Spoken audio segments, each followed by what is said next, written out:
What's up, guys? It's Travis, and today we are Lanesharkin with Travis and Dylan. So Dylan is one half of Woodbrew. It's him and his wife that run the show and make everything that's really cool to watch. They actually made a table for me a couple months back.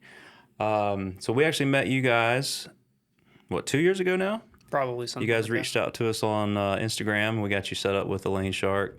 So I'm sure everybody's seen that video. And then we just wanted to bring you in, kind of talk to you and get your experience with starting a business on social media and all that entails. So feel free to tell us all the good stuff and the bad stuff on how that works out Yeah. today. So yeah, what is your favorite part about running a YouTube channel and a business on your own and all that? It started as like being able to do projects that Molly and I wanted to do. Like that was the biggest benefit. But now that Molly and I are married and we're about to start a family and stuff, I'm realizing the true benefit is really the fact that we're at home together every day, working together, like towards one goal. That's truly the biggest plus of I guess any home-based business, but Right. that especially. Yeah, having the freedom to be able to come and go as you need and work on projects that you want to work on. That's been kind of the theme of my career growing from 21 to now. Like I've always enjoyed that freedom. My first job I was a superintendent, and I had to work obviously on job sites, but I got to have a little bit of freedom. And then my next job didn't have as much, and I knew from that point I had to have that freedom.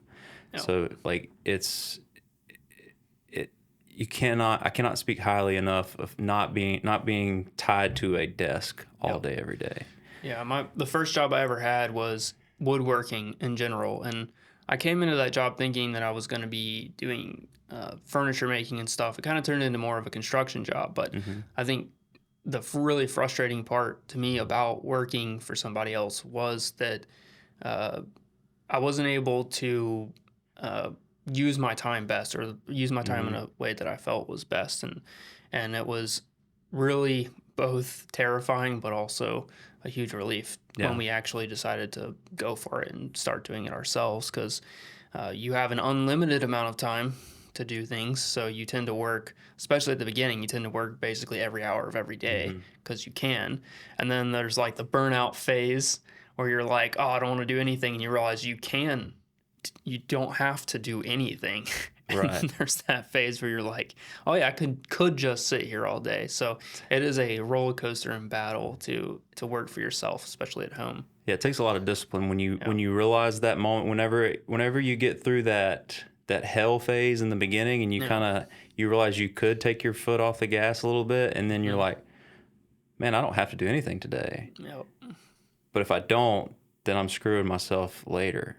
Like I remember when I first started Lane Shark, I was working 14, 15 hours a day. And then when Megan moved to Florida, we kind of hit a point where I had everything handled. And I went from living in a camper for 2 years, which I mean, it was great, but it's not a comfortable situation to live in. And we moved into our house. We bought this really nice couch. And the first time I sat down in that couch, I was like, man, I don't want to go to work today. And it took a couple weeks to finally be like, wait, we gotta get busy, because if not, then there's gonna be people that suffer due to my laziness. So now it's nice. Like I have that discipline. Like I actually enjoy coming to work right now because we're doing the expansion for the manufacturing side. So I get up basically 4:30 every day, and I get in here, and because I have a new baby coming too. So I gotta get as much done before that happens. We're actually gonna be the 25th, so we'll have our third and hopefully final child. So yeah, it takes a lot for that discipline, and you're gonna get to taste some of that pretty soon. Yeah, and I'm the procrastinator, and Molly is the incredibly disciplined one. Like Molly's the type that you come home from a week-long trip and she's got everything unpacked, washed, and put away, the moment you step in the door. And I'm the type that's like, I'm still pulling out of the bag like a week later. Yeah. So like we're opposites, but that works out really well in our favor. But yeah, that's definitely the part that I struggle with the most is trying to figure out what the best use of my time is, and then trying to stay focused on that thing. Right. Yeah, that happens to me a lot. Like I have so many things to do that they basically all get done the day before they're supposed to be done. And it's like I've always been that way from school on. Like I would do all my essays and term papers or whatever the night before. Like I would just stay up and cram and get it done.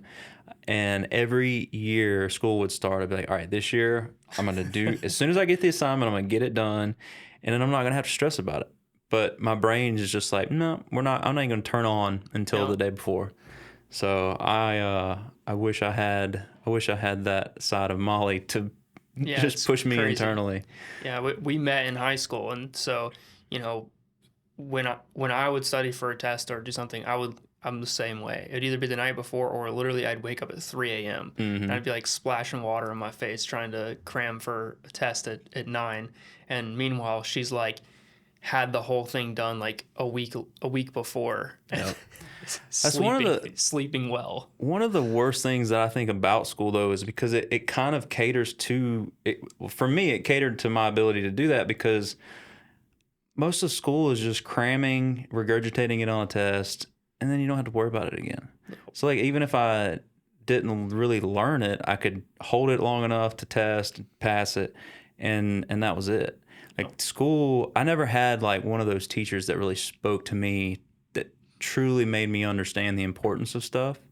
Like I think about it all the time now. Like I really wish I would have had one of those teachers, especially in like literature or English, because I think about, especially doing these podcasts, like how not illiterate I am, but I'm not necessarily that well spoken. No. And when I watch myself now, I'm like, I really wish I would have had that. Because now, like trying to catch up, like I like do the reading and like learn things now. It's just like pulling teeth. Yeah, I was so frustrated in school too, just with not having any freedom at all to again like use my time the way I thought it could be used, or like I was always the person that was like, why don't we all just come to school and work for like 3 hours and get all the stuff done and then go home? I realized that it's daycare for everyone, but it always felt like every day I was there, I could have literally done everything in 2 or 3 hours that we accomplished in a day. Yep. And we would have like, I remember one of the, I mean, I was in trouble a lot in school, I'm not gonna lie. And it was always like me just disagreeing with the way, like I wasn't doing like bad things. It was just like me talking back and disagreeing basically. Yep. But I remember one teacher, this is in high school, we're supposed to be preparing for college and we're taking tests on our notes. So like our note taking ability. So basically you had to take notes the way that she wanted you to take notes. And then you were tested upon whether you did that correctly. But I'm like, we've been on the same subject for 2 weeks. I don't want to take notes for the second week in a row on the same stuff. So yeah, I did the minimal amount in school I could. I'm not gonna lie. 100%. Yeah, I definitely remember that. It's like I don't really care how people get from point A to point B, and I've always been that way, especially back in school. It's like we have to learn it this way and show your work this way. But I know the answer and I know how to do the answer in my head, so I get that 100%. Yeah. And so you out of high school, you went to college and dropped out. Okay, same here. I went for I think 2.5 years to PJC back when it was junior college, and so it sounds like we had similar upbringings in that aspect. Molly and I both went to the same community college. I felt really obligated to. I had a sponsor thinking in terms of social media. Yeah, current. I had a scholarship, and they got me basically 2 years for free, and so I felt really obligated to go during those 2 years. But it was really difficult for both Molly and I because we were starting Woodbrew at the time, and so I was taking either an online class, and if it wasn't online, I was going at 9 p.m., whatever the latest class was, and we were doing like I was at first going for mechanical engineering, then I switched to graphic design because I was like just hating my life sitting in math classes, and the graphic design classes were like frankly a joke, and it was really hard because Molly and I had been doing graphic design for years at that Right. point, and so it just felt like I was going backwards. And then I had a teacher one day who was an art teacher, was just like, "What are you doing here?" Basically, he was like, you clearly like don't want to be here, and you're doing this other thing already. Like, why are you coming? And at the same time, I was having my supposed to be advisor for college telling me that like if I didn't listen to everything he told me, would amount to nothing. Like basically belittling me every day, and was like trying to get he was over the scholarship I had, so he had some pull on me, and he was trying to get me to like go and drive like an hour basically every day to like go to where his office was to help him and do stuff. And I'm like, I'm trying to grow a business. Like, I don't. He was using you for slave labor. Yeah, basically. I mean, it was terrible. Like, it was not what you want, especially from someone who's supposed to be advising you for your Right. future. And yeah, so we both were over it and just decided at the end of year 2 that was it. That was all we're gonna do. Right. So y'all started out Woodbrew. Did you start it out with the vision of doing everything on YouTube, or were you just trying to start doing the woodworking side and then YouTube came? Can you explain that to me? I had basically growing up loved building stuff. And I started in electronics. That grew into woodworking because my dad had woodworking tools and some woodworking experience. So that was the stuff I had access to. So I started in electronics. Then I found out that I have more access to woodworking stuff. So I started building stuff with wood tools. And then I found all these YouTubers that were doing woodworking. And I was like, that would be awesome to be able to Right. do this every day. And during that time of college, I was going to college and working for the furniture maker. Then Molly and I started our own business during that, so we're doing like 3 things. And I realized after starting the furniture making business that I started that it was not going to support Molly and I's future of what we wanted. Okay. So what we wanted was, a certain amount of income, but we also wanted a reduced amount of liabilities. So we wanted it to be able to be something we could do at home, that we could do together, and we didn't want to have basically like a cabinet shop. Like, I was trying to avoid being a cabinet shop with, $500,000 worth of tools and, a bunch of people working on just basically boxes over and over. I did not want to do that. I wanted to be custom furniture. And so it occurred to me at that point that we should start YouTube and see if we could supplement income with social media so that we could continue doing custom furniture and stuff, Okay. but use YouTube to help fund that. And since doing, I mean, it was probably less than a year of starting that we realized that like we should just be pursuing social media. Okay. And the custom furniture should actually just be the supplemental income to YouTube. Oh, okay. So Wow. it really flipped completely. That's awesome. So you enjoy the figuring out and building and designing new things from scratch Yeah. every time. That's what you. Yeah, I want to do something new that I've never done. I got you. Every week.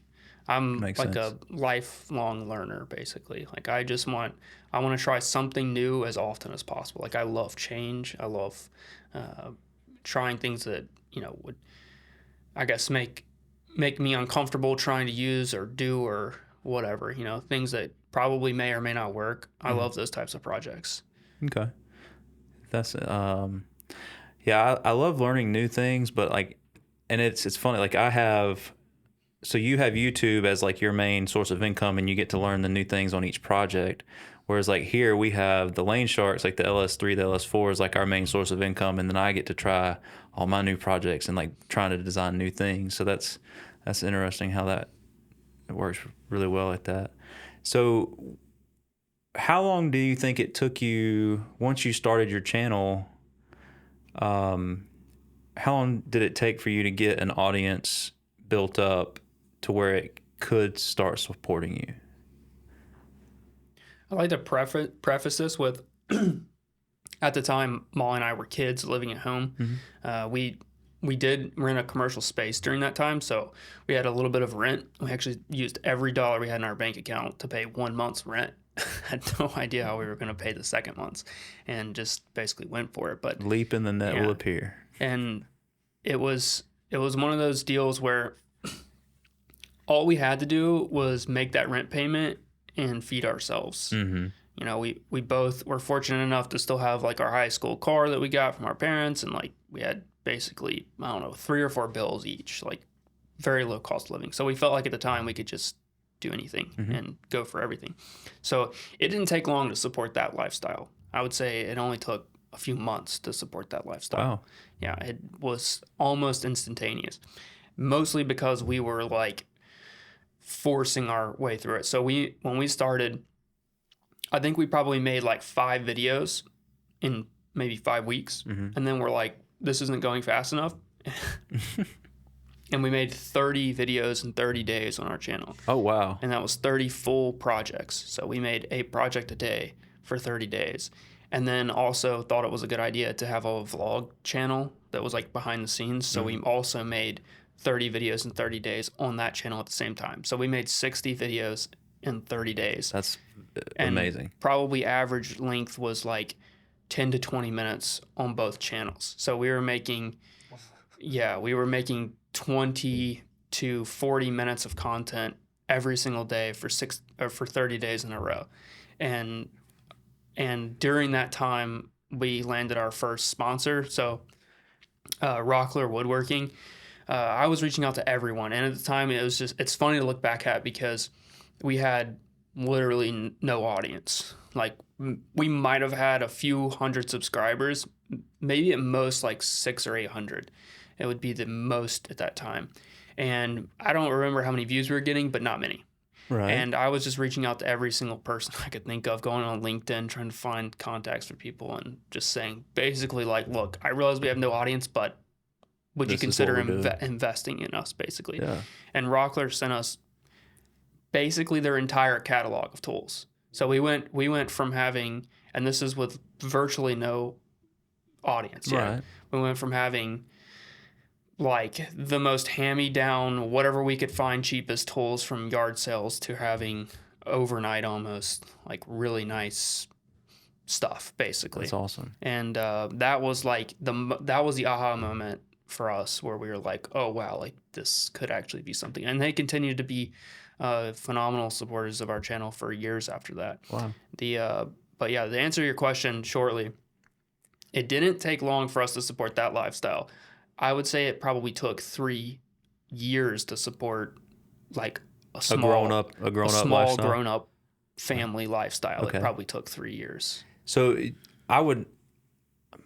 what would you say out of that was the best, like not the best decision, like putting that many videos out there at that short of time, like that had to speak to like what was it again? Rockler. Yeah, they knew we were serious. Right. So that's something, putting out that much content and being that dedicated, they saw that and they're like, okay, we'll invest in you. Yeah, I mean, at the time we were doing everything we could possibly do to make it work. We were traveling as far as we could to every woodworking convention there was to go and try to shake hands with people that were part of these companies. So networking with everybody. And, you know, at the time, it's funny to look back at it. We were so young that we couldn't rent a car. So we would fly into places, couldn't rent a car without jumping through a bunch of hoops. I mean, it cost like 3 or 4 times the amount to rent a car. And then also we couldn't stay at a lot of the hotels that 21 to check our in. colleagues were staying at because you had to be 21. Yep. We couldn't go to many of the after-hour parties and networking events because they were at bars that we couldn't get into. So like it was really challenging. And I remember we've been partners with Home Depot for many years, and the way we became partners with Home Depot is that Molly and I, this is like we've got probably, you know, a few $100 in our bank account sort of time frame here. Like we were spending every dollar we had. Found out that in Atlanta that there was like 2 people from their marketing team speaking at some summit about something random. Like it wasn't even really about what we were doing, but we found out they were going to be there. And we found out the day before. So we just decided we're going to get in a car and drive up there. We don't have enough money to stay in a hotel, but we're going to drive up there and we're going to drive home like the same night. So we drove up there, and very, very awkwardly introduced ourselves to them. I'll be honest, that was a very cringy moment, and thought that nothing was going to come of it. And 2 months later, they emailed us and gave us our first project. That's awesome. And the first project was probably 50 times what we had ever made on social media. And they continue to be one of our best partners ever. But like that, doing that really dumb, cringy, nerve-wracking thing led to like one of the biggest pivoting points of our lives, basically. Right. So you think it was an awkward, cringy moment, but apparently they saw something. Did they ever tell you like what their selling factor was? I think it was just the fact that we were like, first of all, we were so young, but that we were willing to drive 6 hours and drive home 6 hours. Right. Like we were there for 30 minutes basically to drive right back home that night. So see, basically same as the other one. They see the real dedication in what you're doing, and they believed in what you're doing. Yeah, I don't even know that we actually accurately portrayed what we were doing or what we were asking in that conversation. I think we basically just said, blanked out and don't even remember what you said. Yeah, it was really awkward. I mean, neither of us were good at doing that for a very, very long time. It was always awkward, mostly because we look young. And we're in a niche that is not young people. Mm-hmm. So we would get the feel that some people would be like looking for who we were with, basically. Oh yeah. Where are your parents? Yeah. So, and in fact, one time, Home Depot did an event, and we got to go out with them to Atlanta and do this whole event thing, and it was awesome. But we went to the hotel again where we were staying in, and we were over 21, I think, at that time. And they had like a bar on the top of the hotel or whatever, and everyone was going up there for like the after hours thing or whatever. And we go up there, and the bouncer literally took our IDs and was like, "You're not allowed up here," and like kicked us out and stuff. And they had to, like the Home Depot people had to come and be like, "Yo, like they're with us, like calm down." That is a good thing they didn't cut them up. Yeah. I mean, it was stuff like that. It was funny, All right. Looking back at it, it's really funny. That's awesome. All right, so you drove up to Home Depot guys, met them, got so how you say that was the biggest project you got ever at that point. Mm-hmm. Now you obviously make videos on that project, and Home Depot sponsor them. Does that help you? Does that like put you on another level with your audience, or what type of, on your audience, like what is their favorite type of stuff to watch of yours? So I could talk a lot about audience. I've learned a significant amount about audience and how to grow a good audience and everything. And I will say that I probably didn't understand even half of what I understand now until like a year ago. Like I've grown so much in the last year of understanding this. And hold on, let me read this to you, because I take notes on our audience growth and all of our trends and stuff. And one of the things that I sent to a friend of mine recently that I thought was pretty interesting is that one of the things I've realized is that you can have the same person come to your content at different times and have completely different outcomes. And so like what I mean by that is when you have an audience and you're trying to target an audience in a niche, you could have the exact same video with the exact same video edited in the exact same way. But if you present that content in a specific way with a title and a thumbnail, or potentially like a slightly different intro to the video, you could get the same person coming to that video, but coming for entirely different reasons. And what I mean by that, to just give like an example, is if I was making a video about building a dining table, mm-hmm. and I titled that video DIY dining table, how to build a DIY dining table, the person who's looking for that video, and again, this could be the exact same person that views it 2 times in a row, the person that comes to that video will have searched something along the lines, how to build a dining table. So in their mind, the reason they're looking for content right now is to learn how to do something. Mm-hmm. So they're wanting to see, how is a dining table built? How can I build a dining table? So when they come to that, they're not looking to they're not looking to be a part of a community. They're not looking to necessarily connect with Right. with They're just someone. there to get something and leave. Yeah, they're there to get something and leave. Now if you do a phenomenal job, they might stay and stick around because your personality shined through or whatever. But more likely than not, in that instance, they were looking for something, they found it, they got value, and they got value in that way. Right. If the next week you post a video that is titled like the most expensive tool we've ever purchased, they're not going to be interested in that because that's more of an emotional based title. The video could be the exact same style, exact same everything, but that person isn't going to click. And even though there could be your exact audience member, the exact person, the way that they originally got to you makes them less likely to be a long-term audience member, Right. because they connected with you in a way that was not ideal. So to flip that scenario, if you then made a video, exact same way, but you titled it like, we saved $5,000 building our own DIY dining table. Now that person is not coming there to learn how to build a dining table. They're coming there because they think that that's interesting, that you did that, and maybe they're looking to save some money or anything like that. And so they came to that video for an entirely different reason, and they're there for more of a story than they are for just education or learning.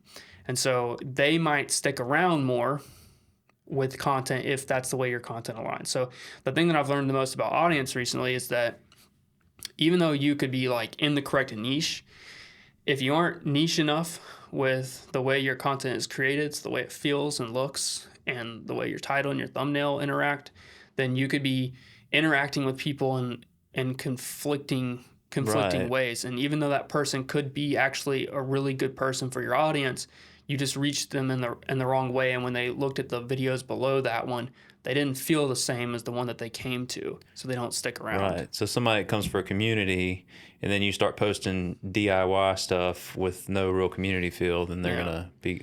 So do you ever post the same video with different title and different thumbnails? No, like repost. Yeah, say you just have the same video, but like you do a different introduction on both of them and do a different thumbnail and title. Have you ever tried that, or is that? No, but we do A/B testing kind of with our titles and thumbnails, where we'll essentially try something out, see how it's working in the first hour, and we potentially change it. I mean, we do like the video that we posted yesterday. We had 34 thumbnail variations made before we posted that video, and they could be everything from like wildly different to like just something as simple as the color of the text or whether the person is outlined or not. And so the entire feel could change. And it's not that we purposely made 34 to look at. It's that every time we looked at them, we thought it could be improved. Yeah. It could be improved. It could be improved. And at 30, we published the video. So we published the video with our 30th thumbnail variation, and it has the 34th thumbnail variation on it today. Okay. So thumbnails do not reset the algorithm. Titles do. So like your ranking. So if you post a video and you can change the thumbnail almost indefinitely, and it will not re-rank your video, it will not make YouTube like try to figure out what the video is about. If you change the title, it can re-rank the video, but that could be to your benefit if you think that the title is not getting the right audience. Okay, so I did not know any of that, so that's interesting. I had to try that. So you post it, and then you say you review it in like the first hour. So say you post a video, what is a holy shit, we need to change this, and what is this is going to do great? Like, what are the two differences in those? Looking at a handful of metrics. First of all, I try not to look at the video at all for the first 20 minutes because it can be wildly different. Or sometimes YouTube even has glitches where like views don't show up for the first 20 minutes or so. What I'm first looking at is the view graph. So if you look on a YouTube app, you can see the graph of the views going up compared to your last or like average content. And so if it's below average, then obviously it's not performing as well. But that's not the only indicator, because that can tell you that the video is not performing well, but it's not going to tell you why. So then you would look at something like a click-through rate. So if the click-through rate is really low, which, just so you know, click-through rates tend to be very, very high early on in the videos and then progressively get less. So Okay. the click-through rate on our videos when we first publish them might be 15 to 20%. Really great. Like if we could hold that, we'd be like the best YouTubers ever. But the only reason why that is because that's our core audience getting notifications that our content has been published. So like it's just driving a lot of people there.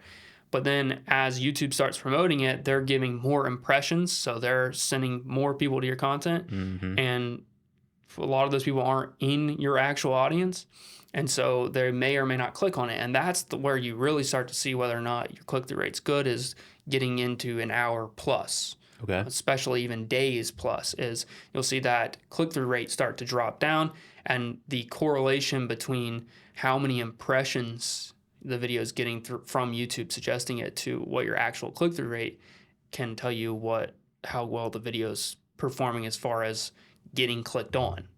And then another huge indicator for us is watch time. So how well is the retention in the video? So for instance, if the views are low in the first hour and the watch time is low, then it's telling us that our core audience isn't liking it.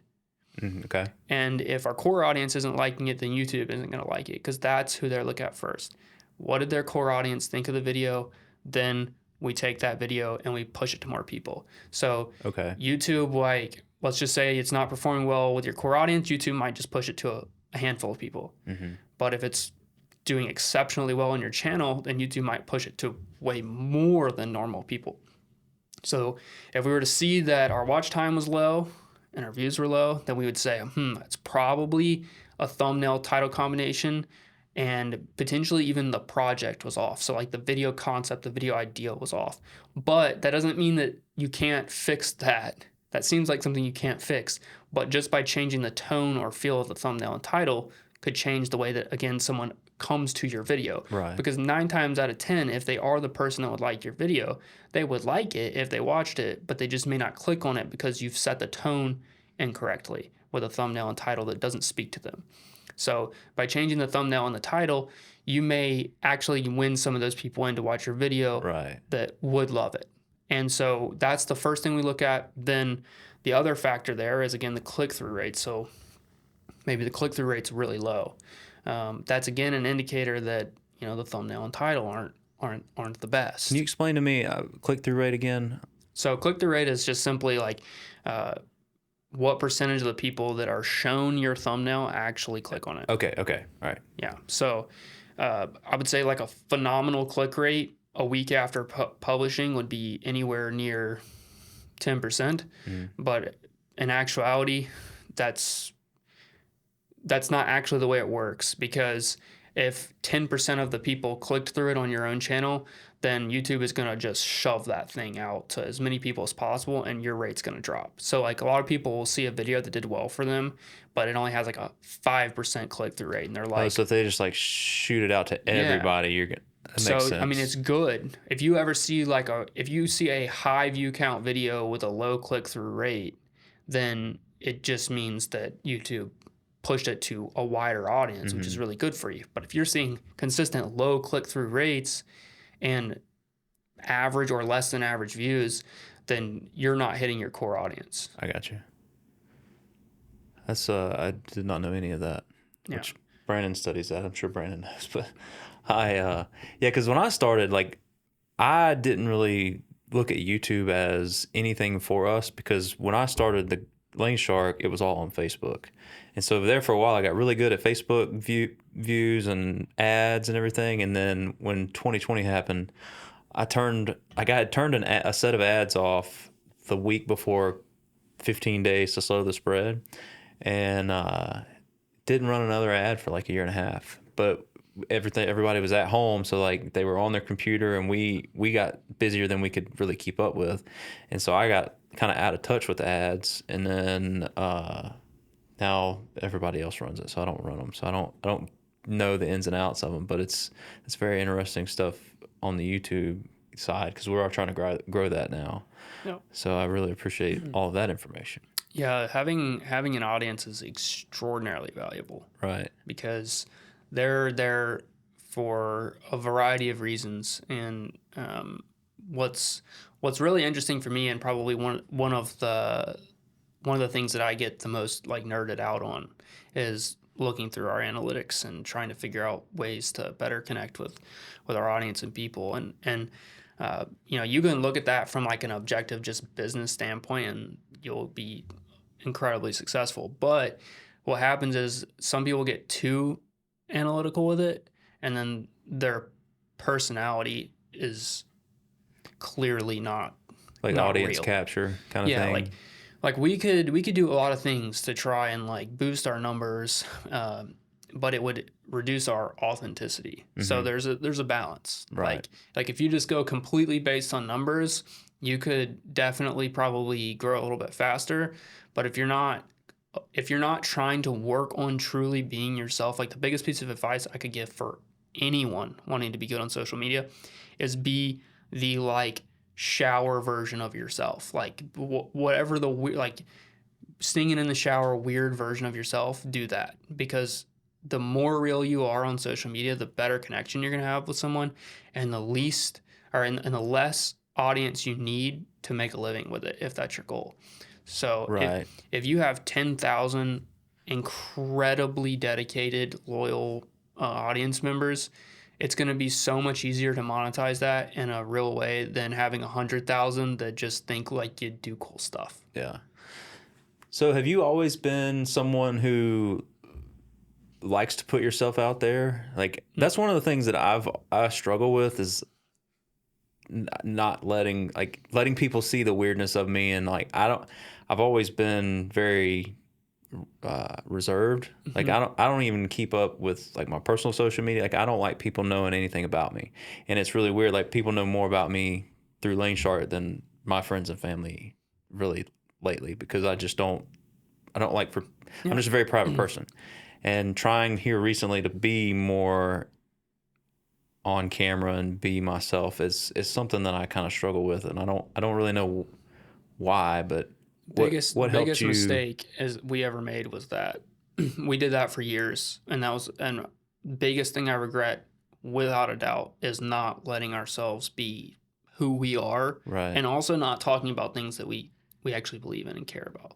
because forever we were trying to be like good PR people. Like we wanted to be as like you know, as vanilla as possible, so that as many brands would be like, our thought was like brands wouldn't be willing to work with us if we were like, you know, at all controversial or like, and I'm not saying like be a super controversial person, but you know, we were just trying to do nothing that would possibly be controversial.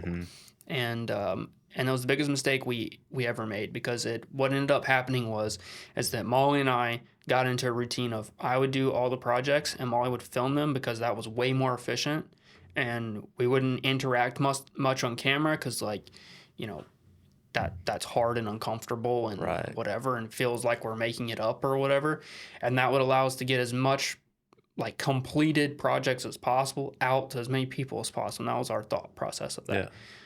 Recently, last, I'm going to say year and a half, we were just like, we were making a massive mistake in our lives doing this. We just started publishing whatever we could get done working together in a week. We stopped caring about whether or not we got something done to completion. We changed the attitude and the feel of our channel, and we just literally went outside and had fun. And our whole thing with it was like, we're only going to work when we're actually having fun and enjoying working together. And anytime that we're not going to do it. We're not at all going to do it. And we're only going to get, you know, if it means that our video only gets so much done, that's what it is. What it's turned into is actually longer videos that are way higher retention, and that have ended up having basically almost twice the value to our audience. That's awesome. And actually, let me pull these metrics up for you, because this is super interesting. So we made a pivot recently, in about a year and a half ago, and a hard pivot a year ago. And we did some strange things that people would think would be really detrimental to a channel, but I think you'll find interesting. So this data is from let's see, prior to February 1st this year. Okay. Okay, so we had 4 top performing videos at that time prior to February 1st. Those videos had an average view count of 46,000 views.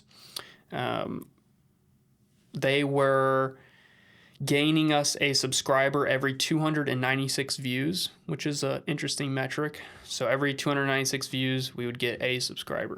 So is that 296 views like new people watching it, or is that just views, Just period? views, Okay. period. The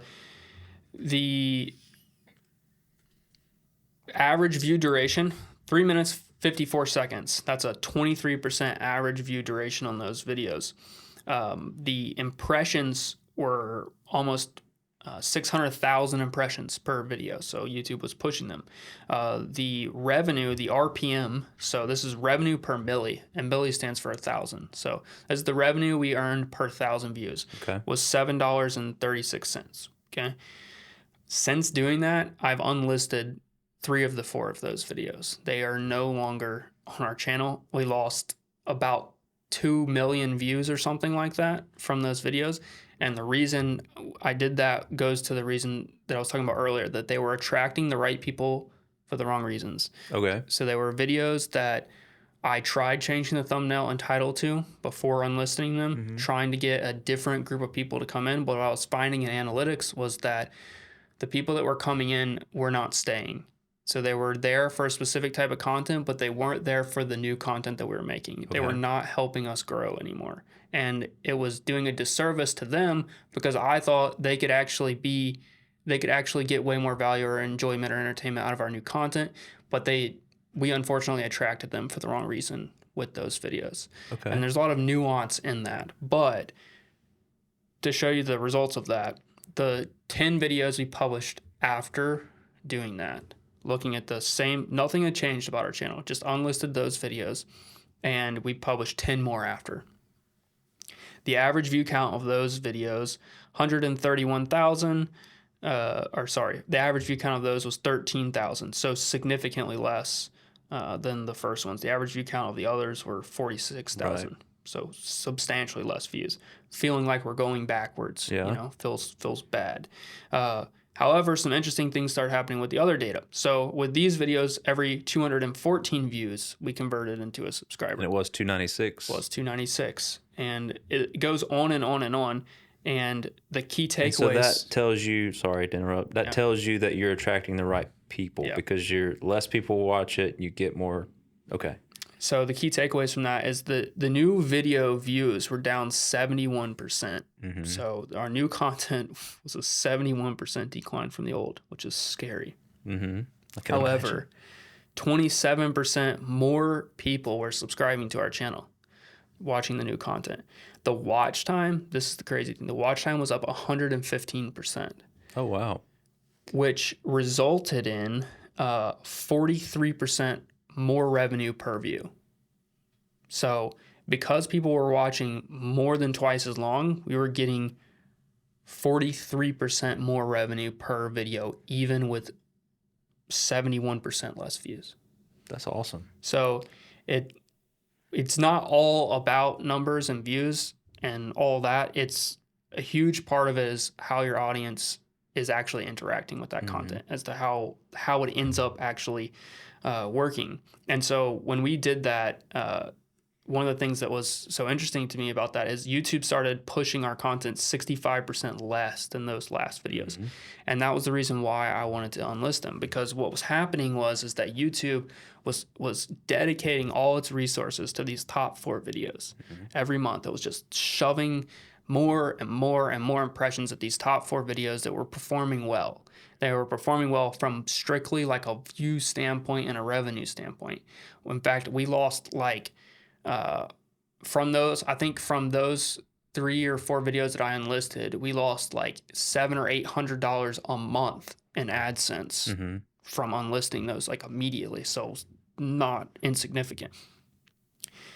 But because I was seeing that all of those audience that was getting promoted to us, it was taking away from YouTube actually using their resources to to push our new content. Mm-hmm. And since then, it has been a steady increase week after week, month after month. In fact, the last, I think 5 or 6 videos have been number one. So 1 out of 10 over and over and over and over. So very scary. It's been a very scary year for us doing this pivot that we wanted to do, but it was all based around this idea that being yourself, being like real on camera, growing like an audience that actually connects with you in a real way is just infinitely more valuable and infinitely more rewarding. It was way more fun to produce the content and way more valuable to those that are watching. Yeah, you don't have to put on a mask anymore. You just filter, film what's happening. It's just, it is what it is. And, we've leaned into some of the things that we care about. Like budget friendly projects we've leaned into, whereas, a lot of channels are about producing like the craziest, biggest project that you could possibly imagine. We don't have the budget for that. So instead of, trying to compete with that, going into debt, trying to compete with it, just lean into the budget options. Yeah. And I would imagine nowadays, like people would be more interested in budget projects anyway, because things are slowing down. People are trying to pinch pennies, everything costs more. So to me, the budget friendly stuff should start to it depends increase. On who's watching. Right. So that's the interesting audience, thing. Yeah. Some people want, and I think this is what a lot of people are getting out of our new content, some people want to come home at the end of the day, sit back and watch something that doesn't require a lot of energy and makes them feel good. Yeah. That's what they want. Yeah, I've gotten here, especially last weekend, I watched a bunch of videos on like leather making, and I can just sit back and watch, and like I can imagine myself doing that, but I'm not going to take the time to go buy all these tools and all everything. But it's so impressive to watch what somebody can do with a piece of leather. Yeah, I'm the same way. I have a lot of channels that I watch. I watch some like car racing channels. I have no interest in car racing. I've done 0 modifications to my vehicles, but like the atmosphere of it, the entire relationships in the channel, it's just like fun and entertaining to watch and easy to fall asleep to, basically. Right. Yeah, I've definitely fallen asleep watching some leather making videos. But I never knew that going back and deleting a video, which I guess I kind of realized it a little bit because of, so we had a video that we posted that pissed some people off, and I never knew how stupid I was until I put myself on the internet, even though I was right. Like, I'm still an idiot somehow. But anyway, it took off like crazy because it just pissed people off. And so we had a bunch of views and everything, but it upset one of our dealers because I wasn't talking bad about a specific tractor, but I mentioned a specific tractor name. And so after he calmed down and we talked, I decided to take the video down just to, appease people.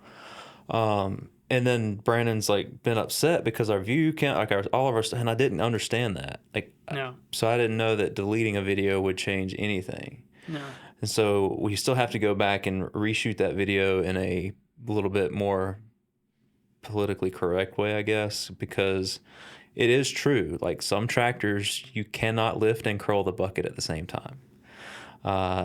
Which I would argue, and you're growing, so it's different for you because you're growing a business. Like you're using your social media to grow an existing business. Right. And those dealers feel like any negativity is bad for business. However, I would argue that video accomplished exactly what y'all wanted, which was exposure to your product. Right. And like, again, it's one of those things where it's like a little bit controversial or whatever. Right. And sometimes, I'm not saying that you should try to like lean into that or do that or whatever. But, like if that works, then I don't think it's necessarily a bad thing because people are going to be opinionated about every single thing you ever post forever. Right. I mean, we build projects almost every single week. So we have 1 million construction workers and dads and people to tell us how us kids are doing it completely wrong. Yep. Like geographically things are built differently. And here in the South, the humid South, our building science is pretty dramatically different than most of the rest of the country. And so every single time we build anything home related or anything that requires a vapor barrier or any sort of building science, people lose their minds, or like the fact that we can space our trusses so far apart because we Right. don't have snow, and we never get snow. And we can have flatter roofs. Yeah. Like I'll get comments that'll be like, dude, that thing is going to collapse when it snows. I'm like, We're in Florida. we don't get snow, so it's not a problem. Yeah, that is true, because like I built houses in South Carolina for 10 years, and just the biggest difference, like every house you built had to have a radon barrier. So you have the dirt, then you put 4 inches of stone, then you put your vapor barrier. You have to tape everything up. You have to have a 4-inch T with a pipe coming up so the radon can go out.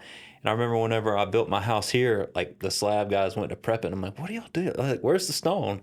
Like, what are you talking about? Like, oh yeah, never mind. I felt like an idiot. But yeah, it's just like those little things being, we're like 400 miles from where I was. So like those different areas, everything can be different. And, but it is funny when people don't realize that. And they're like, you're such an idiot. You're doing it wrong. I'm like, I'm doing it right per my area. No.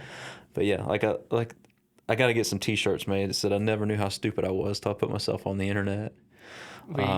Probably our most viral video ever is me doing a really bad circular saw cut. So we built this container workshop thing, and it was all, the funny thing to me about it, it was all super rough cut lumber. Like making it straight is nearly impossible. But I snapped a chalk line across the bottom of these boards that was siding, and I was just gonna like cut them off. Right. Now, the angle of the video is like 6 inches off the ground. If you stand up, you can't see that it was a little wonky or whatever. Right. And if you're more than 5 feet away, you absolutely can't see.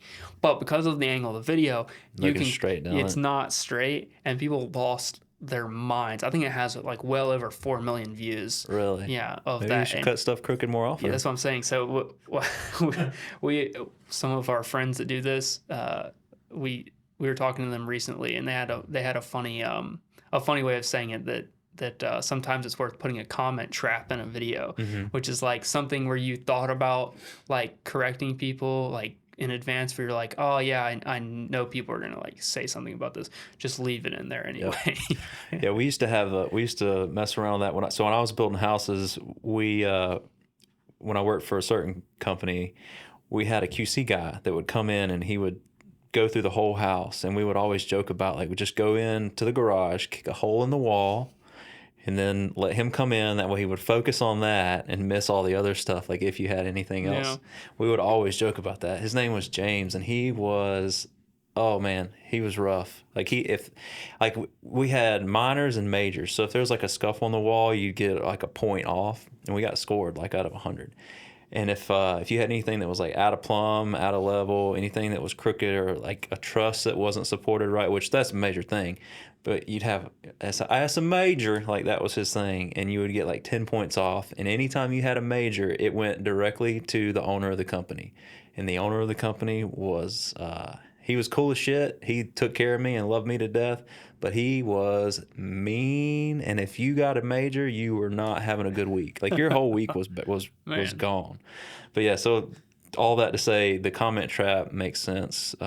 Haven't really ever thought about doing those in ours, but yeah, to go back to that video we did. So like if we I definitely want to reshoot it, because I want people to understand, but I will not name any tractor names to try to make it where, because you like you said, we have to cater to a lot of tractor companies, and I don't ever want to talk down about them. It was just one of those things, like in the moment I said, and so like I agreed with taking it down, and we'll get it redone, but just have to. So that's one of the things. It's like to go back to where like we kind of have to be middle of the road. Can't necessarily, because I'm kind of an asshole sometimes. Like I'll say some stupid shit that I shouldn't. So that's where if I get too much of me on camera, it could be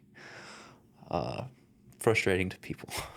If one of the biggest trendy things right now, I say trendy, trendy is maybe a mean word to use for it because it's very valuable and works really well, is CEO based branding, Mm-hmm. where companies are just stopping caring about like doing traditional branding, and they're just their CEO is their branding. You know, you see that in all the major companies today, and almost every single one of them are controversial in some way or another. Right. You know, like the Elon Musk's or Dana White's of the world or everything like that. And I think the reason it works so well is because people are so sick and tired of getting vanilla everything. Like they want people to speak their mind, because we live in a world today where you kind of get handed to you if you do speak your mind. Right. So people really appreciate and value people who actually do speak their mind. So Yeah, I've definitely seen a good bit of that where it's going from regular marketing to just showing like the everyday, like this is what's going on. It's just one of those things, man. We're working towards it, but I have a hard time being vulnerable in front of other people. Yeah. Like it's like I say, we're working towards it, but it's taking some time. Yeah, I think the biggest piece of advice I could give you on that is like just try not to overthink any of it. Just try. The only thing to think about is like, can I make my energy just like one level more? And typically, if you just make like whatever your normal is, just like one step above, it'll help you bring out a lot of that stuff. The problem with overthinking is I overthink about overthinking. Like Yeah. I'm always in my head.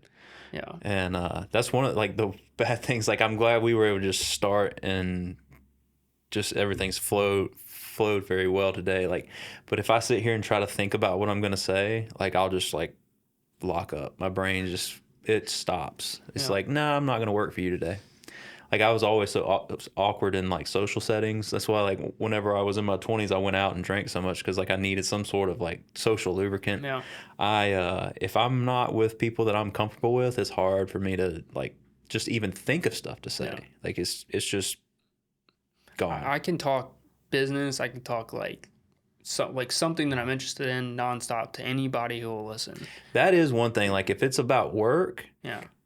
because I know what I'm doing. I know what I talk, and I can talk about work all day. But like small talk, and somebody comes up to me and they're like, you know what? Like my my least favorite thing to happen is when someone's like, "Hey, how's work going?" But you can clearly tell by like the tone and their eye placement of where they're at that it's like just pleasantries. Them, yeah, just pleasantries. Is they don't actually care at all. And then I'm left in this awkward moment of like, what do I actually even say to that? Oh, it's good, okay. And then like, what do we just stand there? Exactly. Like what do we do now? Yeah, because we could have just avoided this.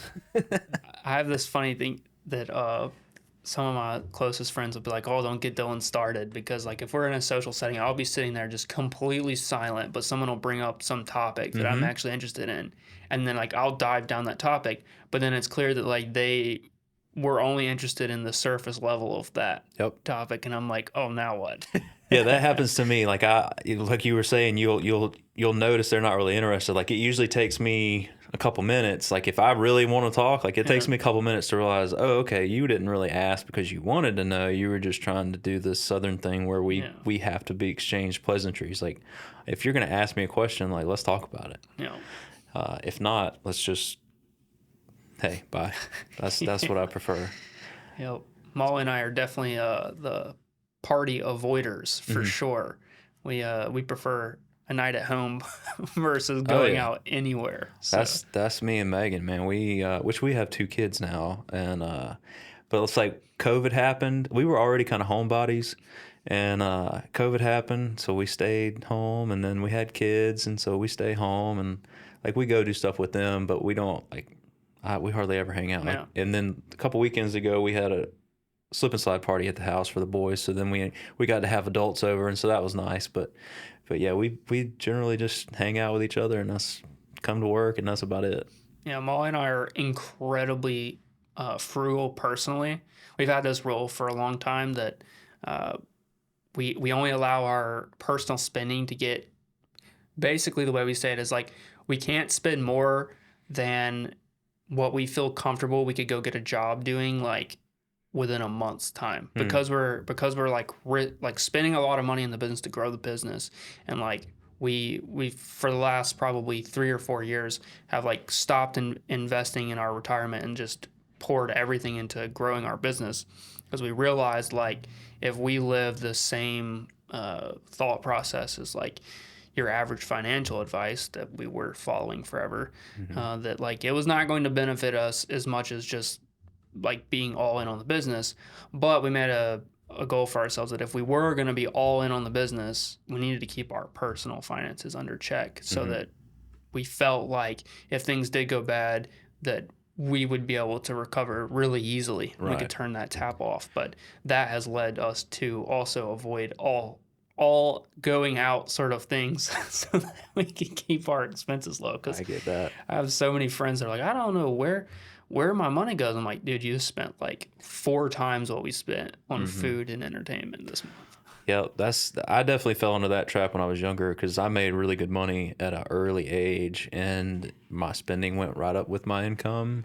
And then had a moment where, so we got paid on production at the first job, and I made a lot of money. And then I had a bunch of houses. Like, we hired another person, so basically my workload got split, and so I went from making this to this, but I was still spending this, and learned really quick. So that happened to me. So twice in my 20s where my spending got out of control, had to reset, and then learned that lesson very, very well now. Like, I don't spend a bunch of money. Like, I have nice things, but like they're paid for. I don't have like all that crap because it's easy. Like, you just never know when things get changed. Like, COVID could have hit us, like some people, where you just lose, like you don't have anything. We got very fortunate. We did well through COVID, but I couldn't imagine being somebody that like lived in California where you can't go to work. No. Like, what in the world? Yeah, the most like being a business owner, to me, by far the most stressful part that like would make me want to quit more than anything is the financial stress of it. So like that whole realization for us probably 3-4 years ago, something like that, really changed that for the better, because like we bought our house I think 3 years ago, somewhere around there, and before that we were spending, we were putting money into retirement, but we were spending every other dollar we had to like travel and go do things and live our life, which is I don't regret at all, because we probably won't have that opportunity for a very long time again to do the amount of traveling and the amount of things that we got to do. But then like when life hit and we own a house and we bought a tractor and all these things, I was like, this could get out of control quick. Like we could, one of the worst pieces of advice that I've had in business from so many people, and I made the mistake in order for me to figure this out, is that at the end of the year you owe a bunch of money in taxes. So like you have an option before that to just go spend a bunch of money to not pay taxes. But like all a write-off means is that you save your tax rate on that thing. That is all that means. So like if you pay on average 25% in taxes, then all you're getting is a 25% off coupon for that thing. That's it. So like, we bought one of the things when we bought was a tractor, which like wiped our tax bill out because we just completely wrote the whole thing off. Right. And it's like 84 months, 0% interest. And it's like, okay, well, that's easy. 84 months, 0%. Like, this is great. I'm going to have no tax bill.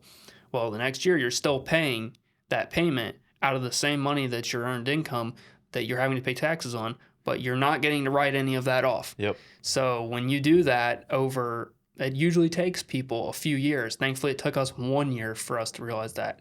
But usually it takes a few years of people trying to avoid taxes to realize, oh my gosh, I have thousands of dollars worth of payments that I have to spend taxed income on that I'm not getting to get any value or deductions from. Yeah, it always makes me laugh when people say, oh, that's a write-off, right? Yeah. Like, I used to have a guy that worked with me, and he would always say, well, it's a write-off. Like, you don't understand what a write-off is, dummy. Yeah. Like, it's not like you just spend this money and then you saved it on, it's percentages. Like, that's not how it works. Yeah, I've gotten to the point now where I'm much happier paying taxes than I am trying to avoid paying taxes.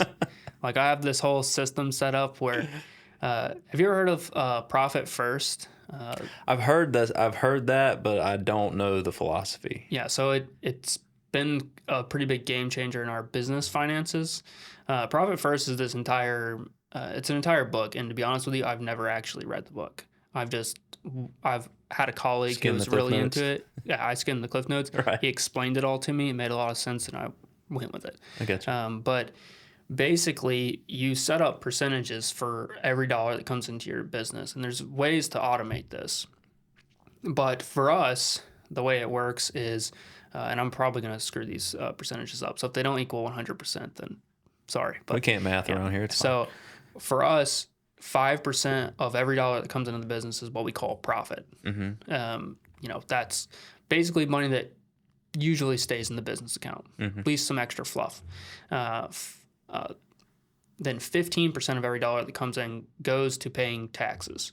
So that's 15% of your entire gross revenue, right? So people are usually like, well, that doesn't make sense. Well, that's before expenses. Right. So 15% usually ends up for us being about 25 or 30% of our actual profit, something like that.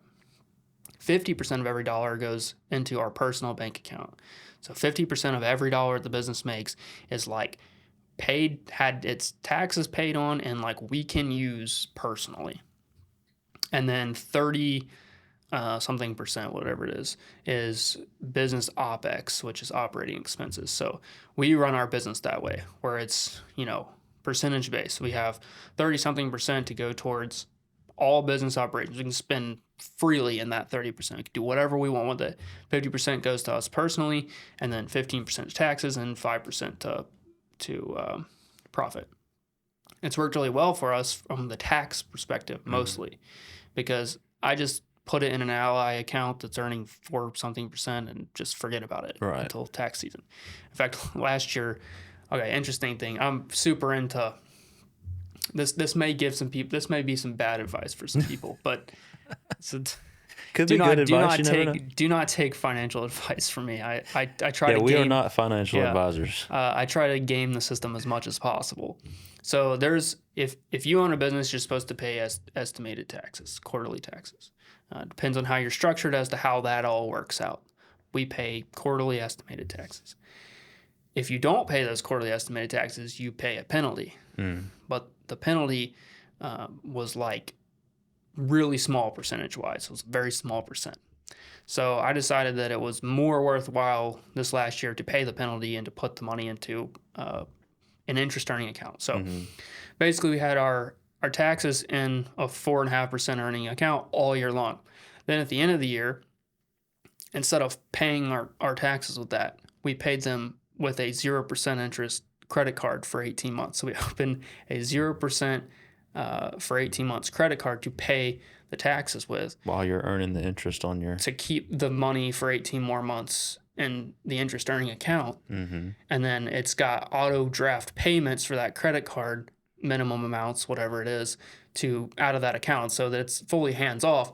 But that credit card also had a sign-on bonus. So the credit card had like a several $100 sign-on bonus, and it had 1% cash back. So the transaction fee that we had because it's not free to pay with a credit card your taxes, but the transaction fee was covered by the sign-on bonus, and the 1% was just extra. So we got 1% back plus, so we ended up getting probably in total like 8 to 9% over the year and a half or so back on our taxes, which is like not a small, it's not like a huge amount or whatever. But still, it's like you're earning money instead of losing it. Trying to gain money in every way possible. So we try to do interesting stuff like that as much as possible. But I'm real into the financial side of things and the organization of it and everything. And that Profit First has really changed a lot for us. And what's fun about it is that you can mess around with those percentages. So if you're you're in a really big growth phase and you're like, look, I don't need 50%, which is actually what we did recently. We're in a growth phase. We're going to reduce the amount we're paying ourselves and put more of it into the business, but you're consciously doing it. You're not just like spending and then like figuring that out on a report later. It's like, oh, we're like really, we can know this going into it. I have no idea how that would look on a larger scale business or whether that's even possible. But like on our small business, it has helped us tremendously. Yeah, I mean, we could definitely, we'd have to play around with percentages and the different buckets, but I mean, it sounds like something you could do, but I would have to study that a good bit. But but just paying attention to taxes is a big thing. A lot of people, like one of the things I hate about podcasts lately is like they'll say, well, to make $1 million, you sell $1,000 item to 1,000 people, and it's like you've made $1 million. Like you did not make $1 million. You created $1 million in sales. And then like there's just like these influencers that try to like talk people into stuff, or not talk them into it, but just say these things to sound cool, and then it makes people just pay attention to the wrong things, and then they definitely don't pay attention to taxes. No. So at the end of the year, you got people that have spent every bit of their money and they've got nothing to pay the government, and the government don't like that. Yeah. And the fact that you have to make a substantial amount of money, you have to produce a substantial amount of revenue to make a living in a business. Mm-hmm. Like we have an incredibly high profit margin. Having like 50% of all of our business income being able to go into our personal bank account, that's really unusual for a business. Certain businesses may only have like a 10% profit margin, or Mm-hmm. or less even. Really successful businesses, larger successful businesses, if they can get 20-30%, like that's impressive. But people don't take that into consideration. So if you make $1 million, a lot of people who generate $1 million in their business may only be bringing home 200, maybe $300,000 if their profit margins are good. Yeah, And more those than are likely, really good margins if you're and bringing that home. and that it depends, depending on what industry you're in, how much your material costs are, and your labor force cost, your location, how much it costs to actually own a place to do that. Like, yeah, those profit margins are like best case scenario. Yeah, So because when you're it's not a making lot. when you're making too big of profit margins, it's your profits are other people's opportunity. Yeah. So if you're out there making, like with something like you, it's a lot different. But like something like us, like if we were like making 50% profit like year over year, like other people would come in and compete that away, and then we would. And it would probably drive it wouldn't down. actually be good for you to make 50% profit, because you should have been investing more. Right. Like that's the Yeah. thing too, is it's not like it just necessarily has to cost that much, but when you're a business, especially a bigger small business, or it's like a medium-sized business, you've got to be spending money or else you're dying. Right. You got to constantly be reinvesting. Like that's the thing. Like and it works well to my personality because I'm always wanting to do something new, and so we get to a stage to where things are running smooth. We're not having to make any changes. And then okay, I'm going to make a big change, like bringing in manufacturing, like growing the hydraulic side. When we did that, like there's always, every time it gets to a comfortable spot, I get like twitchy. I'm like I got to do something different. So it's we're currently in that growth phase, and it's taken me a lot longer than what I wanted to, but it's coming. So learning how to operate this robot and get it dialed in has been a journey. Sure. And it's but it's just really cool. Like we had the guy come in, I guess 3 weeks ago, to help with the weld parameters and everything, and like being able to run it and like see the welds and like have everything run. It gave me an extra burst of energy because I was getting very frustrated with that thing. But that's been our big investment that we've had. Grow lately. the value of your company, which can be helpful to leverage that in the future as well, Right. to boost it even more. Oh yeah. So Well, I mean, that's a big thing that we've tried to figure out. Like I'd say the biggest downside to a social media based business is that like it's virtually worth nothing without you. So Yeah. like, if for us, like our brand isn't, like we couldn't really sell our brand for anything. So we kind of need to focus on ways that we can generate assets that are worth something else, so that one day this thing's actually worth something. And Right. for us, in our instance, it's like, one of the things that I think about ways that we could optimize that would be like buying an investment property that is only for business use, to do all of our projects in, and then resell, Right. Let it hold on to, appreciate or over whatever. years. Because that is a really slippery slope when you're talking about like personal property and stuff. Like we don't, like the whole tax code around writing off parts of your property and stuff is, hit and miss, I guess you could say. There's definitely some red flags there that you may or may not want to wave. And so we try to do everything that we can to avoid all of that. But like, we're building a workshop right now. We could write the entire workshop off, which would be awesome, but we're not doing that because one of the things that people, don't think about with that sort of stuff is that if we wrote that off, we could be potentially opening our home up to liability, as well as potentially even making ourselves ineligible for capital gains or avoiding capital gains when we sell our property. So instead, maybe I shouldn't even say what we're doing. Yeah, maybe not. Our CPA suggested a much more appropriate route for that. Right. That I think is a lot less risky, but it's stuff like that keeps me up at night with owning a business. It's all the financial side and the tax side, and it's all that stuff that if I ever, feeling burnt out and not wanting to do it anymore, it's usually based around dealing with all of that on a nonstop basis. Have you looked at setting up a trust and like having everything under a trust? No. It's something worth looking into. Because there's really good legal ways to set up everything, and it shields you from a lot of liability. Yeah. I can show you some other stuff off screen that maybe can spark you with some new ideas. But one thing so whenever we came to your house, I noticed you had, it was like a little kitchen area out back that you guys had built. Is it part of a container, or was it just its own thing? For some reason, I'm thinking that you had built something to where it like closed up.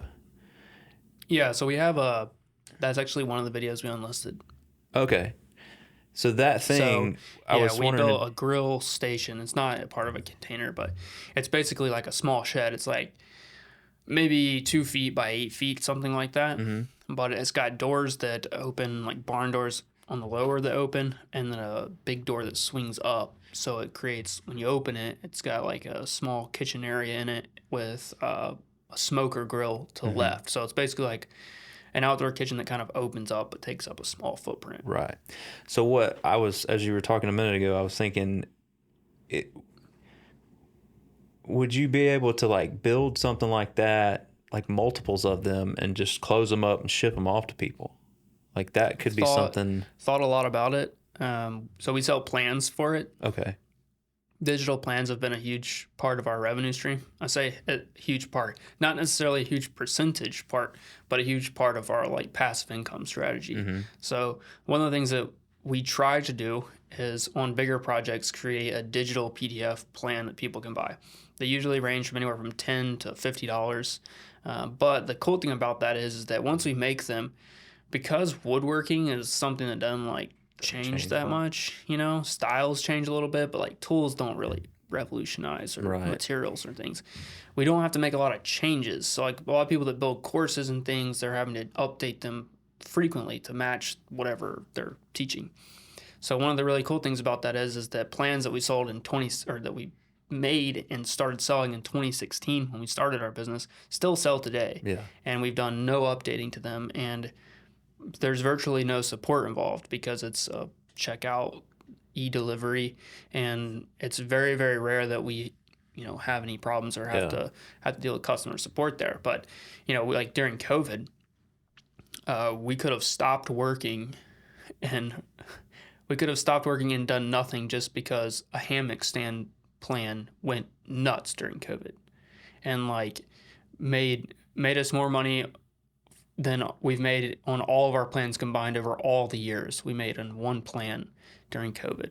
That's wild. Yeah, it's wild. You'd never know when something like just take off. Now it doesn't sell hardly at all. It's just interesting. But that's been a strategy of ours. And the thing that we want to do and that we haven't figured out exactly yet is we want to create a product, whether it's digital or physical product, that's not these plans, that we can substitute our ads for. So we want to change our strategy from working with brands and change it to actually selling our own product. Oh, so like make it your own ad in your own video. Okay. Because, if a brand is willing to spend what they're spending on us, that would be a substantial amount of marketing that we could be giving ourselves, and it would be that we'd be getting better results than they would be getting, because Right, they 'cause they're wouldn't. already watching you and they already trust in you. Yeah. And And so my thought is all the time, it's like the amount of money that people spend on us to do ads.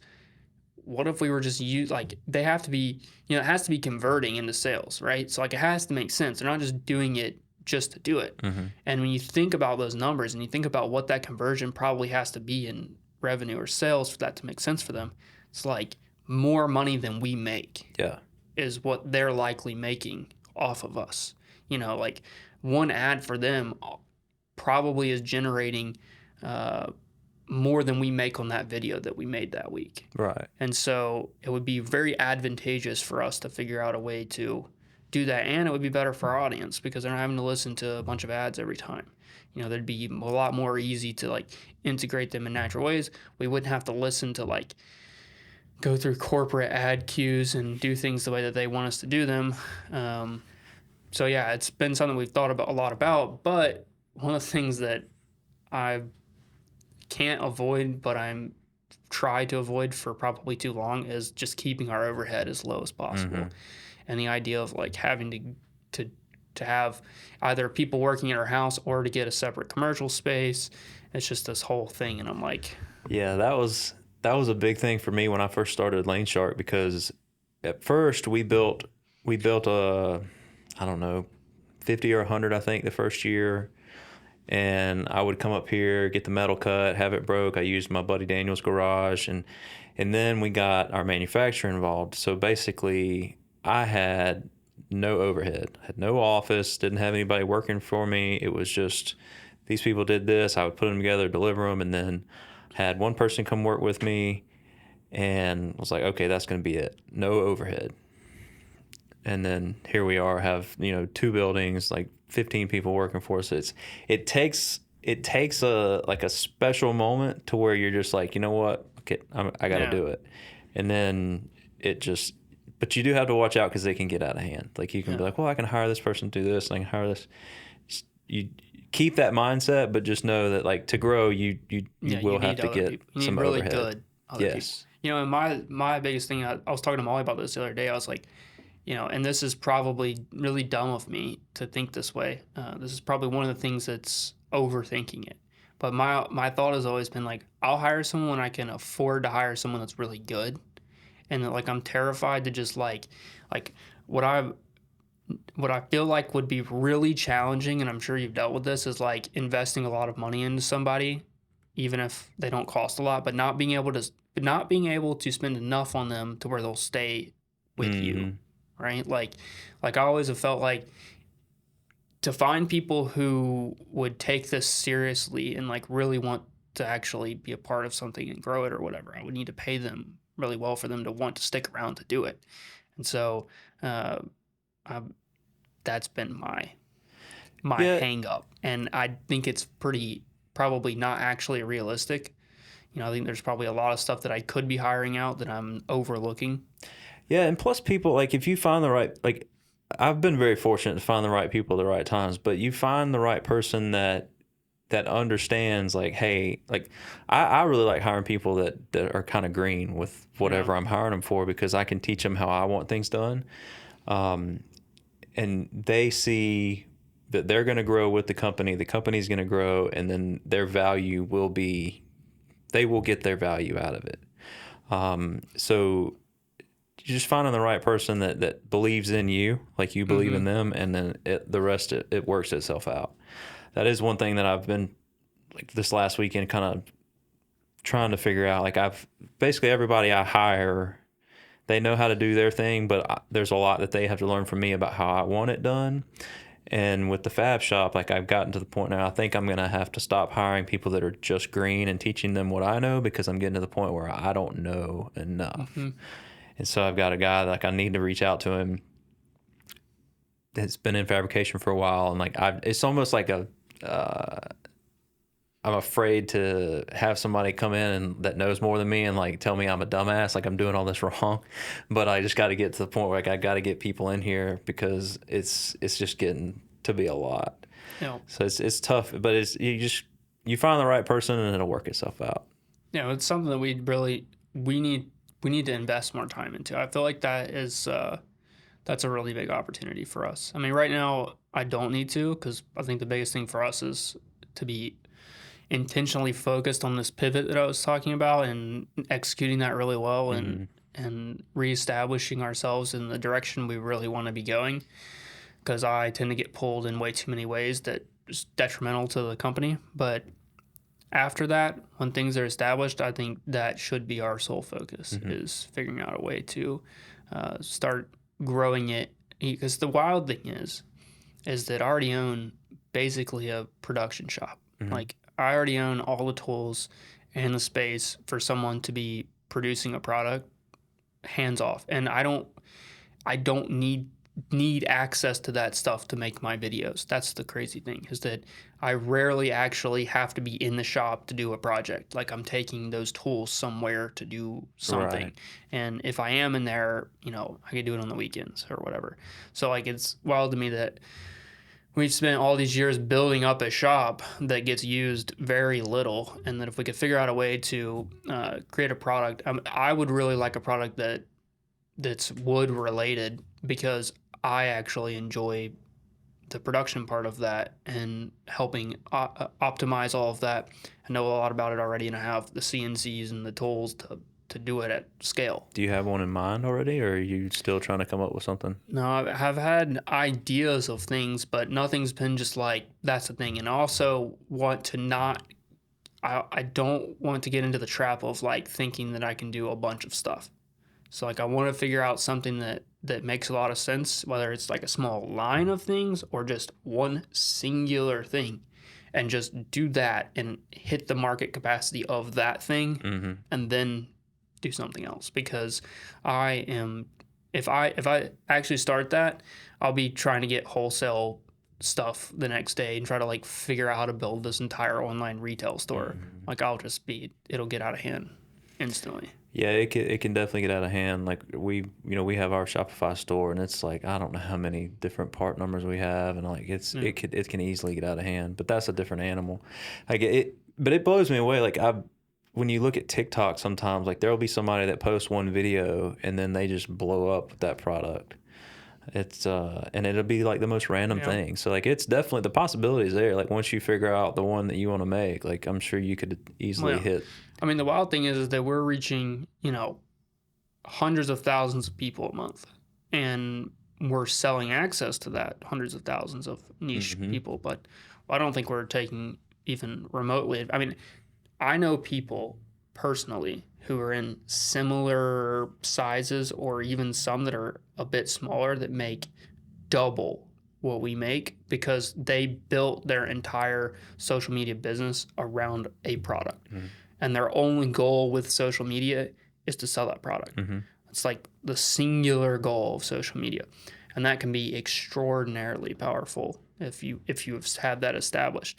We've spent many years building up this audience, and when we do go to monetize it in that way, I hope to have very good results with that and have built trust. But I know the power of it, and it's an opportunity that we should be capitalizing on. Yeah, you definitely need something that fits in your audience, because like they already trust you, they know you. Like, when you've given them so much information and entertainment for free for all this time, like they'll almost be obligated to like buy something from you. So it's but yeah, just got to come up with the right thing, something that fits. Because if you try to force it, then they'll know, and they'll be like, screw you, I'm not buying this.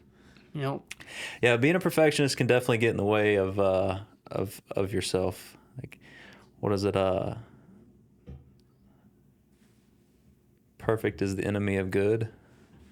I haven't heard that one, but it makes a lot of sense. Because it's you can waste so much time trying to make something perfect, and I'm very guilty of that right now with the hammerhead. Like, I've been trying to make it as perfect as possible. Like, I came up with this idea September of 2020, not 2000.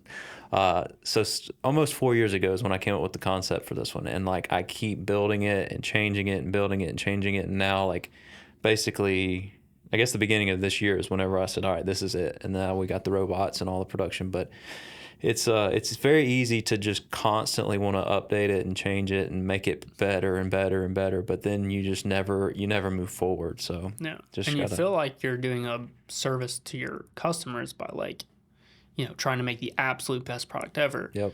But like if you keep them from having the product altogether for too long, then Yep. it's not. Then you're doing a disservice Yeah. to them and yourself. Yeah, then it's not really helping anybody. And that's kind of like whenever we first started Lanesharkin, like we had some that weren't the best, and we went back and took care of them and changed the parts out for them and made them happy. So like you can definitely find a good balance between the two. So yeah, any big projects you got coming up that you're excited about and want to tell people about, or? Yeah, we're building a pole barn workshop at our house and doing it all ourselves. Okay. Which will be interesting. That will be. I have a pregnant wife. Yeah. And we'll see how much we both get to work on this project, because it's going to be pretty big and challenging to do ourselves, but I'm determined to do like every single aspect of it. That's awesome. I'm even considering pouring the concrete. Really? Which will be You better get some maybe a help. mistake. You better get some help. Yeah, I'm gonna do it in sections. So Okay. there are 12-foot pole spacing, Mm-hmm. so I can do like 12-foot sections. They'll be like 30 by 12 basically, and I can just do those all the way down the building. My plan right now is to do one of those. If it's horrible, then stop and pay someone to do. So are you gonna go as far as like mixing the concrete, or are you gonna have trucks come in? The trucks for that. Okay.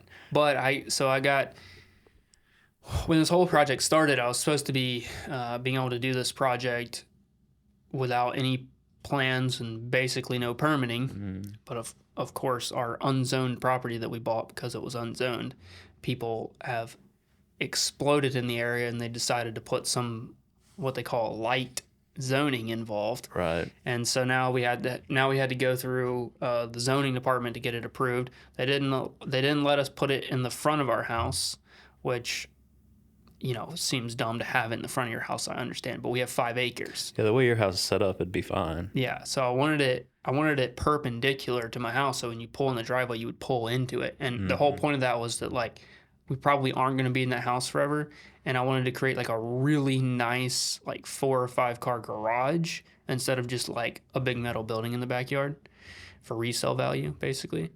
They didn't like that, which is crazy. They wanted the thing in the back. So right. It's in the back now, but then also we ended up having to get it engineered, which we're going to have to get it engineered. And they want 17 bags of concrete in every post hole, which is like about 15 more than most people put in. So I don't really know what the plan is for that yet, because I definitely do not want to put 17 bags of concrete in every post hole. You have to be a big old hole. Yeah. So it's like, it's 100 and I want to say it's 170 or 200 something. I think it's 10 or 12 posts, something like that. So that many 80-pound bags of concrete. And then it's all got, a giant 30 by 48, 5-inch thick slab sitting on top of all of it. Mm-hmm. So it's definitely not going away. They're just 6x6s. Right. Probably the metal tin roof would rip off before the, however many tons of concrete that is. It's kind of ridiculous. I'm a little salty about it, to be honest with you. Yeah, well, I get it. Whenever I built my my current house, they over-engineered the slab to where like atomic bomb can go off and that slab's not going anywhere. Like it made no sense to me. But that's the way everything is. Got to be overbuilt. So sometimes it's understandable, but like I've built houses for 10 years. Like I know that was way over-engineered. Yeah, and the fact that it's an uninhabited pole barn in my backyard. I mean, like, but so one of the cool things we're doing with that is that we're purchasing all the trusses and the poles and all that. So all that, the roof structure is going to go up. But then we had to remove. We weren't going to have to remove all these trees in the other spot that we wanted it, but we had to remove a ton of trees. Mm-hmm. And so we rented a mini excavator and dug dug up these 100+ foot tall pine trees and pushed them over and everything, which was a whole. That was a wild week. That was a nerve-wracking wild week. But Yeah. Just trying to keep them from falling on certain places. Is that what yeah, was the so nerve-wracking part about it? when we first moved into our house, I cut down a bunch of pine trees, and one of them happened to be where we wanted to put a patio slab. So I rented a mini excavator then to come and dig that pine tree stump up. I couldn't get it out. I dug to the full like 12-foot max dig depth on the mini X and wasn't even budging. Yeah. Had to crawl down in there and cut it off that far and just That fill the hole back taproot will in. get you. And so this time around, I was like, I'm renting the biggest mini X I can find, which really wasn't big enough still, and was going to just dig around them and then push them over while they're standing up. Well, I, again, on many of them, dug 12-foot down with huge holes, like swimming pool size holes around these things, and to get them to push over. Like the amount of dirt we had to remove to get them to push over was insane. But regardless, we have like, I think we have like 60 or 70 10 or 12-foot long logs, like big, large diameter logs, and we own a sawmill. So now we're going to mill all the siding and potentially even the framing lumber for that barn. So that'll be pretty interesting to long process. Yeah, building. that'll be very entertaining for everybody. So Yeah, you got a lot of good content coming out of that. Yeah, we'll build a roof. We'll put our sawmill under it, and then we'll have a place for all that lumber to be stacked and dried, and then we'll close it in that way. So it'll be kind of a fun process with that. Yeah, I really liked watching the container that y'all built. Obviously, I texted you about the lumber and everything. Very controversial build there. And people do not like container builds. Why is that? Because and there's some merit to this, but most people say, why would you not just build the structure yourself? Like, you could build it for cheaper. I don't actually believe that that's true. Like, I don't think you could actually build 300 something square feet of enclosed space with a foundation for whatever it costs, like maybe $3,000 to $4,000. I mean, I just don't think you could do that. However, I do understand the fact that it's like not the most ideal footprint, and you probably could build something for a little bit more money with a better footprint, More square and less rectangle wise. Yeah. But you can't have that dropped off and have instantaneous storage. So like in our instance, we bought it when we bought our house so that we could have a shed immediately. Like it was $4,000 or something like that delivered, and the cheapest wood shed was like $8,000 or something, and smaller. So it's like not even. Yeah. Plus, if you move, like you could take that with you. Yeah. So we're actually, and the way that we did our installation on the exterior of that container. So most people spray foam the inside. Moisture is your biggest issue with a container, especially in the South. So we put all of our insulation on the outside. So moisture is actually not possible. If we have moisture, it's going to land on the exterior of the container, and all of that's Corten still. It's never rusting away. So no matter how much moisture lands on the outside of that container, we have paths for that moisture to exit. But people, that's hard for people. Think we're going to heat the thing. And they're thinking, well, the walls are just going to run with water when you start heating it. Well, we'll never heat it. Right. And it actually has worked really well with the insulation on the outside. Like, you can walk in there with no AC in it in like the middle of the day, and it will be like almost chilly in there just from overnight temp. Like, it holds overnight temperatures really, really well for most of the day. It's awesome. kind of wild. But now the funny thing is we're getting ready to move that, and we probably added like 8,000 pounds to it. Of lumber and stuff, so we'll see how that goes. The plan is to put it on some logs, and and just roll it on some logs with either a winch or a come along, or maybe the tractor will push it, but I don't know. I don't think that tractor's gonna push it. Yeah, we've seen some people push them without all that stuff on there. You gotta have like a really slick. Maybe even grease up some logs, right? And they'll slide pretty easy. Okay. They don't like to stop when they get started sliding, which is the big problem. So that'll be really interesting. Yeah, I can't wait to see all that happen. Well, you got some exciting stuff coming. Biggest one is about to be a father. So congratulations. Yeah, thank you. That's gonna be going to be wild. Something Molly and I have, we've been together for 11 years now. Right. So we've had a lot of people telling us to have babies for a long time. Oh, I can imagine. But yeah, we're both very excited about it. That's awesome, man. Well, you got anything else you wanna talk about? Any other things that we didn't hit on today? I appreciate you having me. Absolutely, man. I really appreciate it. It's been a great conversation. You carried most of it, so I appreciate that. And I look forward to seeing all your videos. So I appreciate it. And got anything else? Let's talk about it. But if not, we'll wrap it up. Good. All right. Well, awesome. Well, thank y'all for watching, and go check out Dylan and Molly at Woodbrew on YouTube. We'll link their stuff below, but you can take a look at all their projects. They're very interesting projects to watch, and you get to see the true Dylan. He doesn't put on a mask for y'all like I guess sometimes I do. Anyway, if you like this, like, share, subscribe. Probably should have said that at the beginning in case you didn't watch this far, but thank you guys. And if any of y'all want to come in, and I guess I should be looking at that one. Any of y'all want to come in and talk to us or talk to me, just shoot us a message. Thanks. We'll see you later. Awesome, man. That was great.